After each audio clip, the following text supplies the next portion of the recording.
안녕하세요. 오늘 저희가 좀 깊이 들여다볼 자료는요. 유튜브 채널 멜버른 시티 교회의 영상입니다.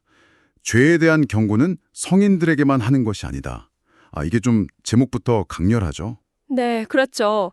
사도 바울이 디도에게 보낸 편지, 특히 3장을 가지고 오늘날 우리가 어떻게 살아야 하는지 사회 속에서 또 신앙인으로서요. 그런 얘기를 풀어내더라고요. 맞아요.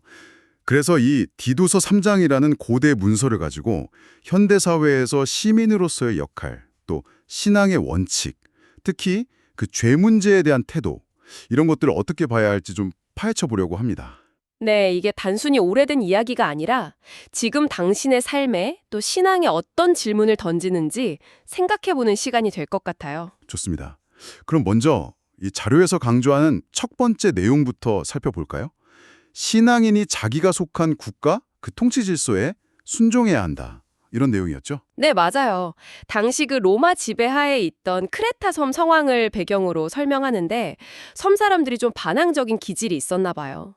그런데 여기서 중요한 건 이게 그냥 맹목적으로 따르라는 건 아니라는 점이죠. 그 부분 저도 흥미로웠어요. 단순히 그냥 권력에 복종해라. 이게 아니고 모든 선한 일 행하기를 준비하게 하며 이 구절이 붙잖아요. 네네, 그렇죠. 그럼 이게 현대 사회에서는 어떻게 적용될 수 있을까요? 만약에 정부가 좀 정직하지 못하거나 선하지 않다고 느껴질 때는요. 자료에서는 그 답을 좀 더 큰 그림에서 찾더라고요.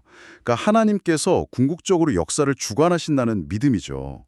구약 보면 하나님 안 믿는 아수르나 바벨론, 페르시아 키루스 왕까지도 도구로 쓰셨잖아요.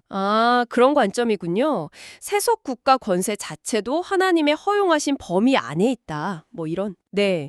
그래서 자료가 말하는 건 어떤 특정 종교가 다스리는 신정 국가를 만들자는 게 아니고 지금 우리가 살고 있는 이 법치 국가 틀 안에서 하나님의 공의나 선한 가치들을 법이나 사회 규범에 이렇게 심으려고 노력해야 한다. 이런 쪽으로 얘기를 하더라고요. 그래야 신앙의 자유도 없고 또 평안하게 복음도 전할 수 있는 환경이 만들어진다? 그런 논리인 거고요. 네, 맞습니다. 그런 사회 참여와 신앙 원칙 사이의 균형을 이야기하는 거죠. 그렇군요.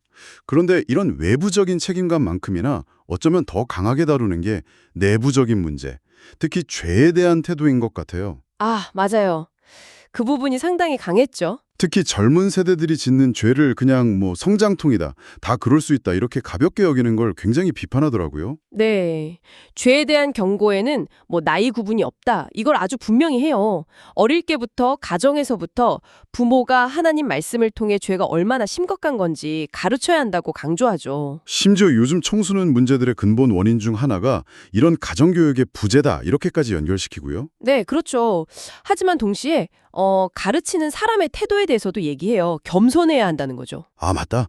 바울 자신도 과거에는 자기도 어리석었고 불순종했고 온갖 정욕과 행락에 종노릇했다 이렇게 고백했다는 부분을 인용하면서요. 네, 그 균형이 중요한 것 같아요. 자료에서는 죄 자체는 정말 미워해야 하지만 죄 지은 사람에 대해서는 회개하면 용서받을 길이 열려 있다고 말하거든요. 물론이죠. 근데 회개하지 않고 계속 죄를 고집하는 태도, 여기에 대해서는 하나님의 심판을 피할 수 없다. 이건 아주 단호하게 경고합니다. 예수님의 십자가 죽음 자체가 죄가 얼마나 심각한지를 보여주는 증거다. 이렇게까지 설명하고요. 네, 맞습니다. 그만큼 죄를 가볍게 보지 말라는 거죠. 이런 엄격함이 교회 공동체 내부로도 향하는 것 같더라고요. 그 분열을 일으키는 사람들 있잖아요. 네, 이단 문제. 그렇죠. 그런 사람들은 한두 번 훈계해보고 안 되면 관계를 끊어라. 디도서 3장 10절을 직접 인용하면서요. 상당히 단호하죠. 네, 더 나아가서는 그 한때 정말 강력했던 초대교회들, 에베소나 소아시아 교회들이 왜 지금은 이슬람 문화권으로 바뀌었을까? 그 이유에 대한 분석도 내놓더라고요. 그건 어떤 분석이었나요? 이 자료의 해석인데요. 결국 하나님의 말씀이나 이 죄에 대한 경각심을 다음 세대에 제대로 물려주지 못했기 때문이다. 이렇게 진단하는 거예요. 듣고 보니 결국 신앙이라는 게 그냥 나 혼자 마음 편하자고 믿는 그런 값싼 복음이 아니라 그렇죠. 때로는 좀 어려움이 따르더라도 바른 진리를 지키고 또 다음 세대에게 이걸 정확하게 전달해야 할 책임까지 있다는 얘기로 들리네요. 네, 맞아요. 오늘 살펴본 자료가 결국 그 세 가지를 강조하는 것 같아요.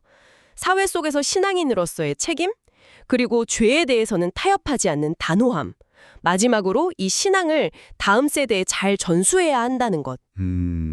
이 땅의 시민으로 살면서 동시에 하늘 시민으로서의 거룩함을 지켜야 하는 그 사이의 어떤 긴장감을 계속 느끼게 하는 내용이었습니다. 네, 확실히 그런 면이 있죠. 이 자료에서 제시된 주의에 대한 엄격한 관점, 또 사회 참여 방식에 대해 당신은 어떻게 생각하시나요? 들으시면서 당신의 경험이나 생각과 좀 비슷한 부분도 있었을 거고, 어쩌면 이건 좀 불편한데? 싶은 지점도 있으셨을 것 같아요. 영적 결벽증이라고까지 표현하면서 긍정적으로 보거든요. 네, 그렇죠. 과연 이런 태도가 오늘날 우리가 좀 더 도덕적인 삶을 사는데 정말 도움이 될까요? 아니면 자칫 너무 스스로나 다른 사람을 정죄하는 그런 함정에 빠뜨릴 위험은 없을까요? 건강한 경계심과 비판적인 정죄 사이에서 그 적절한 선은 어디일지 이건 계속 고민해 볼 문제인 것 같습니다.